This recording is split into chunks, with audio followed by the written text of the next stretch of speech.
어제 도내에선 올해 들어 가장 많은 확진자가 발생하는 등 충북의 상황도 심각해지고 있습니다. 이런 가운데 정부의 방역 대책이 강화돼 사실상 일상 회복이 중단됐습니다. 시멘트세 입법이 무산된 가운데 피해 보상을 원하는 주민들의 속은 타들어가고 있습니다. 충청북도는 시멘트세 신설을 계속해서 추진해 나가겠다는 입장입니다. 증평 송산지구 주민들이 초등학교 신설을 강력 촉구하고 있습니다. 학생들이 매일 위험한 등굣길에 나선다며 국민 서명운동에도 돌입했습니다. 청주시가 침체된 삼겹살 거리를 되살리기 위해 다시 시동을 걸고 있습니다. 내년에는 삼겹살을 주제로 한 행사도 열어 청주 대표 음식으로 삼겹살을 띄울 계획입니다. 여러분 안녕하십니까. CJB 8시 뉴스 시작합니다. 정부가 사적 모임 허용 인원을 축소하면서 사실상 단계적 일상 회복이 중단됐습니다. 비수도권의 경우 사적 모임이 8명까지만 허용되고 식당과 카페에선 방역 패스가 적용되는데요. 충북 상황도 점점 심각해져 어제는 올해 들어 최다 확진자가 발생했습니다. 김기수 기자입니다. 정부가 사적 모임 인원을 수도권 6명, 비수도권은 8명까지만 허용하는 강화된 방역 대책을 발표했습니다. 식당과 카페 등 다중이용시설의 방역 패스가 확대 적용되면서 백신 미접종자는 모임에서 1명까지만 허용됩니다. 사실상 일상 회복이 중단되고 거리 두기로 돌아가는 셈입니다. 예방접종에 적극적인 참여로 시작한 일상 회복임에도 다시 방역 조치를 강화하게 되어 진심으로 안타깝고 송구한 심정입니다. 소상공인들은 다시 강화된 정부의 방역 조치에 불만의 목소리를 내고 있습니다. 코로나로 이미 위축된 소비가 더욱 악화될 수 있다는 겁니다. 요번에도 한 30%? 많이 없어졌어요. 기존에 있던 상권 중에서 그나마 버티던 것들도 이제 희망이 없는 거죠. 충북에선 어제 하루 97명의 확진자가 발생했습니다. 올해 들어 가장 많은 인원입니다. 오늘도 오후 4시 기준 48명이 추가로 확진 판정을 받았습니다. 문제는 상반기에 접종을 마친 고령층을 중심으로 돌파 감염이 잇따르고 있는데 최근 일주일 동안 확진자의 절반가량이 접종을 완료한 상태에서 확진된 사례입니다. 면역 저하가 좀 약화가 되다 보니 이제 돌파 감염이 좀 많이 나오고 있고 이제 변이 바이러스가 있다 보니까 아무래도 돌파 감염이 좀 많이 확대될 수밖에 없는 상황이라 방역 당국은 코로나 확산을 막기 위해선 연말 사적 모임 최소화와 추가 접종 등 도민들의 자발적인 참여가 필요하다고 강조했습니다. CJB 김기수입니다. 충청북도가 앞장서 요구해온 시멘트세가 또다시 무산됐습니다. 벌써 3번째 무산인데요. 충청북도는 시멘트세 신설을 계속 추진해 나가겠다는 입장이지만 조속한 피해 보상을 원하는 주민들의 속은 타들어가고 있습니다. 박원 기자의 보도입니다. 시멘트세 입법을 놓고 줄다리기만 벌써 7년째. 어제 열린 국회 행정안전위원회 소위원회는 시멘트세 신설을 또다시 부결했습니다. 지난 19대와 20대 국회에서 무산된 뒤 벌써 3번째입니다. 분진과 소음 등 수십 년째 피해를 입어온 단양과 제천 지역 주민들의 속은 타들어가고 있습니다. 화가 나서 국회를 쳐들어가고 싶다라는 생각도 할 정도였었어요. 그런데 작은 지역 주민들의 삶의 질을 향상을 위해서 세법을 통과돼야 되는 세법들을조차도 폐기했다는 거에 대해서는 굉장히 개인적으로 분노하고 있죠. 그러나 충청북도는 안정적 재원 확보를 위해 시멘트세 신설을 계속해서 추진해 나가겠다는 입장입니다. 시멘트세는 업체가 시멘트를 1톤 생산할 때마다 1,000원씩 세금을 걷어 연간 520억 원을 시멘트 공장이 밀집한 강원도에 276억 원, 충북에 177억 원씩 배분할 예정이었습니다. 하지만 세 차례 도전 끝에 이번에도 또다시 물 건너간 상황. 다만 시멘트 업체에서 주장하는 지역발전기금을 1년 정도 운영해 본 뒤 내년 말 시멘트세를 재논의하겠다는 입장입니다. 실제로 지난 2월 충북 강원 지역 국회의원과 7개 시멘트 업체 대표가 모여 시멘트 1톤당 500원씩 연간 250억 원 규모의 지역발전기금을 조성하기로 협약했습니다. 세금을 통해서 재원을 조달을 해서 운영을 하는 것보다는 각 공장이 위치하고 있는 지역 인근에 거주하고 있는 그 지역 주민들한테 그 사항들을 직접 집행을 하는 게 훨씬 더 효율적으로. 하지만 세금이냐 기금이냐 여론이 엇갈리면서 협약을 맺은 지 10개월이 지나도록 기금관리위원회조차 마련되지 못했습니다. 단순히 한두 기업에서 책임질 일이 아니고 적어도 정부가 그걸로 인해서 피해보는 국민들에게 정부 차원에서 보상을 해주든지 예방을 해주든지. 세금이든 기금이든 피해 지역 주민들을 위해 구체적으로 어떤 지원을 해줄 것인지 보다 현실적인 논의가 필요한 시점입니다. CJB 박원입니다. 충청북도는 이 시멘트세 외에도 다른 현안 사업 해결을 위해 국회 입법에 공을 들여왔습니다. 하지만 어렵게 마련한 법안이 계류 중이거나 아예 법안조차 마련하지 못하고 있습니다. 사실상 올해 안에 본회의 통과는 어려워 보입니다. 구준혜 기자입니다. 충청북도는 세계 무예마스터십 위원회의 필요 경비를 국가가 지원할 수 있도록 전통 무예진흥법 개정을 추진하고 있습니다. 성사될 경우 개최 때마다 논란이 일었던 세계 무예마스터십 예산 확보에 숨통이 트일 전망입니다. 그러나 이모선 의원 등 의원 10명이 지난 9월 공동 발의한 전부 개정안은 상임위 논의조차 시작하지 못했습니다. 강원과 충북, 전라도를 잇는 강호축을 새로운 국가 발전축으로 건설하려는 일명 강호축 특별법안도 사정은 마찬가지입니다. 충북선 고속화 등 충북발전과 직결된 사업이 대거 포함됐지만 지난 9월 발의 이후 다른 법안들의 순위가 밀려 국회에서 잠을 자고 있습니다. 사실상 연내 처리가 어려워 보입니다.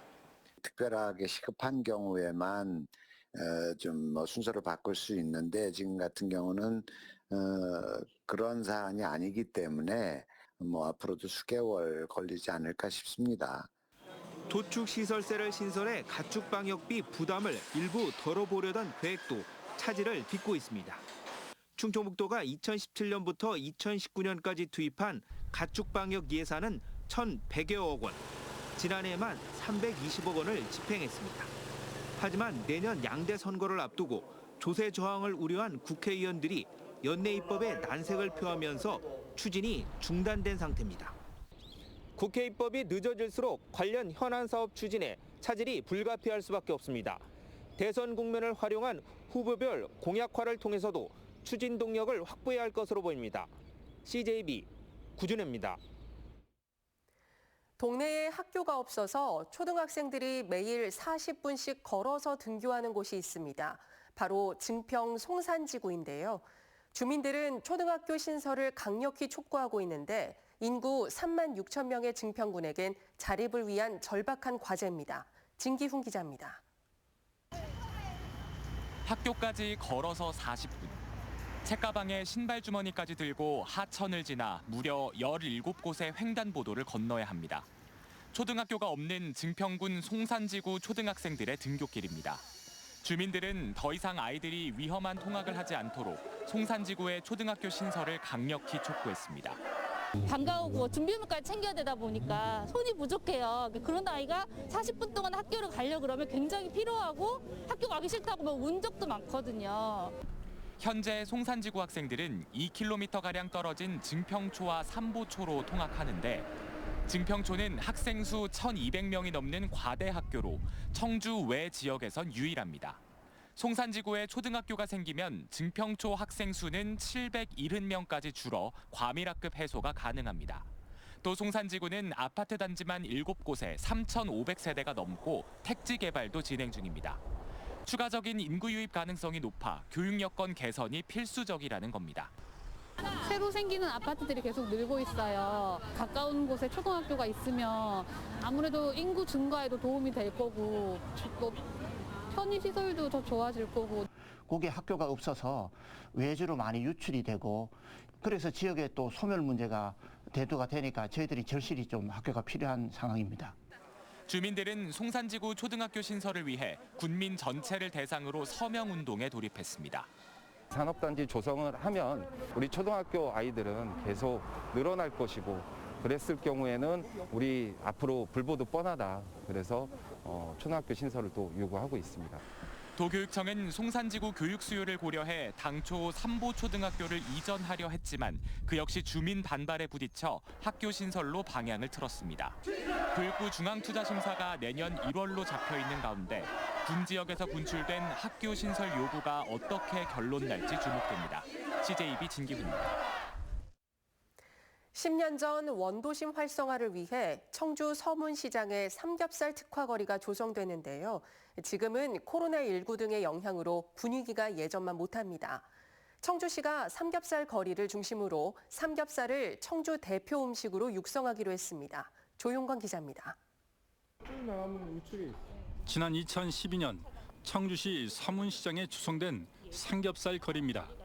소금구이와 간장 소스, 파절이가 청주에서 유래했다는 구전과 역사성을 토대로 지난해 6월에는 국내 첫 한돈 인증 거리로도 지정됐습니다. 하지만 한때 17곳 정도에 달하던 전문 식당은 지금은 13곳으로 줄었고 분위기도 예전만 못합니다. 코로나 생기기 전에도 약간 침체기를 조금 있었는데 코로나로 인해서 더 아주 좀 상권이 많이 죽었죠. 청주시가 침체된 삼겹살 거리를 되살리기 위해 다시 시동을 걸었습니다. 불판구이 중심의 조리법을 다양화하고 먹거리뿐 아니라 볼거리와 체험거리도 채워나가기로 했습니다. 삼겹살 거리를 회식 장소뿐 아니라 젊은 층과 가족이 찾는 복합 문화거리로 육성하겠다는 겁니다. 내년에는 100년 전 양반가의 밥상을 엿볼 수 있는 반찬 등속과 삼겹살을 주제로 한 음식문화 페스티벌도 열어 청주 대표 음식으로 삼겹살을 띄울 계획입니다. 이번 주말에는 코로나19로 멈췄던 3월 3일 삼겹살 축제를 대신해 삼겹살 문화 행사도 처음 선보입니다. 그런 삼겹살 문화가 있었다. 하고 삼겹살 거리라는 지적된 공간이 있었고 거기 가니까 고기도 먹고 많은 문화적 체험도 할 수 있다더라. 그런 걸 조금 더 부각시켜서 홍보를 할 예정입니다. 하지만 이미 대중화된 음식인 삼겹살에 청주만의 경쟁력을 확보하지 않고는 15년 전 시두에 그쳤던 청주 한정식의 전철을 밟을 수도 있습니다. CJB 조윤광입니다. 최근 음식을 통해 질병을 예방하고 나아가 치료까지 도움이 된다는 메디푸드가 관심을 끌고 있습니다. 정부도 메디푸드를 5대 유망식품 분야로 꼽고 집중 육성에 나섰습니다. 이은영 기자의 보도입니다. 충주의 메디푸드 전문 업체입니다. 오메가 사료를 먹고 자란 소에서 추출한 우유와 치즈, 요거트 등 다양한 제품들을 생산해내고 있습니다. 오랜 연구 끝에 WHO가 권장하는 오메가 비율에 맞춘 사료 개발과 특허 획득에 성공했고, 이 사료를 먹고 자란 소와 돼지에서 추출한 음식을 꾸준히 먹으면 질병을 예방하고 치료에 도움이 된다는 원리입니다. 건강을 위해서 환자식으로 다 많이 나가고 있는데 특히 그 메디카프트 병원이나 이런 데 대학에서 뭐 임상연구 이런 쪽으로도 저희가 지금 제품이 많이 출시가 되고 있습니다. 최근 고혈압, 비만, 당뇨 등 만성 질환이 급증하면서 환자들의 영양관리식으로 메디푸드가 주목받고 있습니다.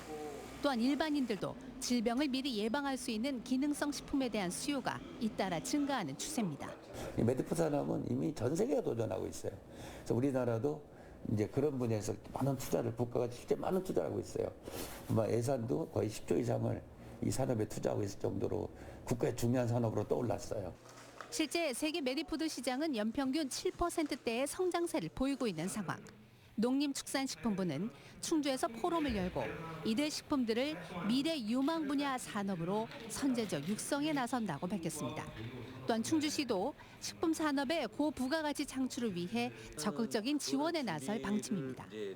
충주시가 바이오헬스 국가산업단지 조성이 되면서 향후 미래 먹거리인 그 푸드 쪽 관련해서 정부 방침에 맞춰서 저희가 밑그림을 그려 나가고 있고, 고령화 시대 메디푸드가 미래 유망 식품 산업으로 관심이 집중되고 있습니다.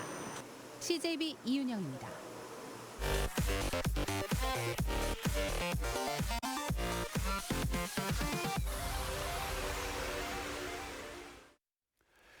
오늘 충북 지역 곳곳에서 출근 시간대 빙판길 사고가 잇따랐습니다. 오늘 오전 7시 30분쯤에는 음성군 생극면의 한 도로에서 차량 7대가 잇따라 추돌하는 사고가 발생했습니다.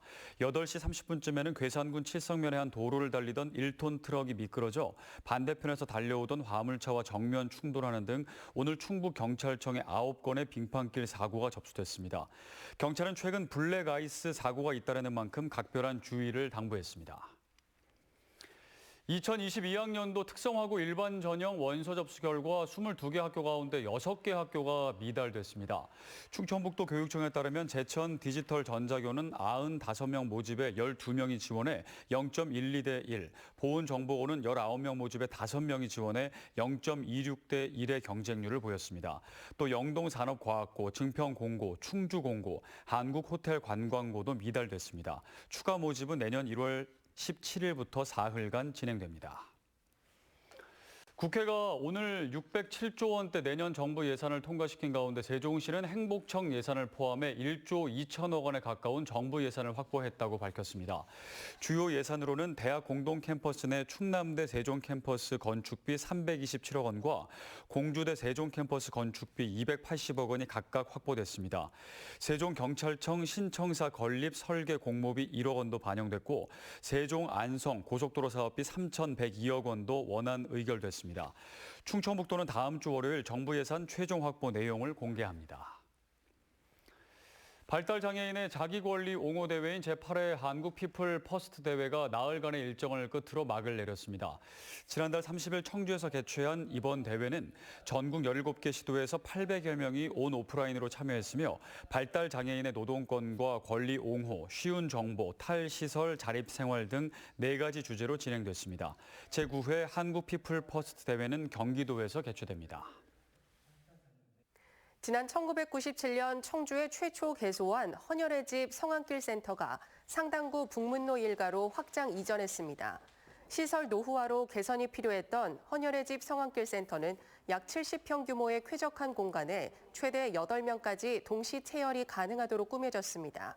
또 별도의 대기실과 휴게실을 마련해 헌혈자들의 편의성을 높였습니다. 충주시 친구 청소년 쉼터의 자전거 하이킹 기부 챌린지가 전국 청소년 복지시설을 대상으로 열린 운영 성과 대회에서 전국 최우수 프로그램으로 선정돼 여성가족부 장관상을 수상했습니다.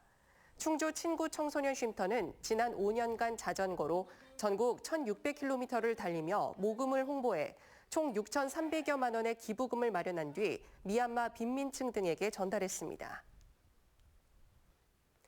충주시청에 민원을 제기하러 방문한 60대 남성이 갑자기 의식을 잃고 쓰러져 병원으로 옮겨졌지만 1시간여 만에 숨졌습니다.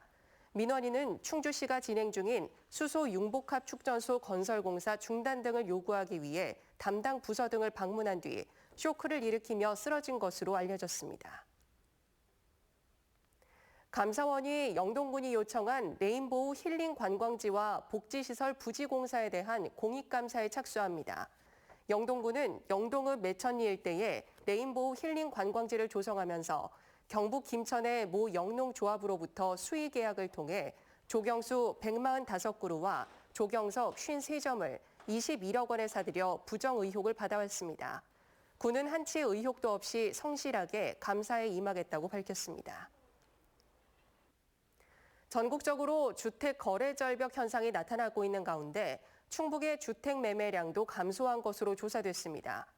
국토교통부의 주택 통계에 따르면 10월 충북의 주택 매매 거래량은 3,234건으로 전월보다 7.8% 줄어들었습니다.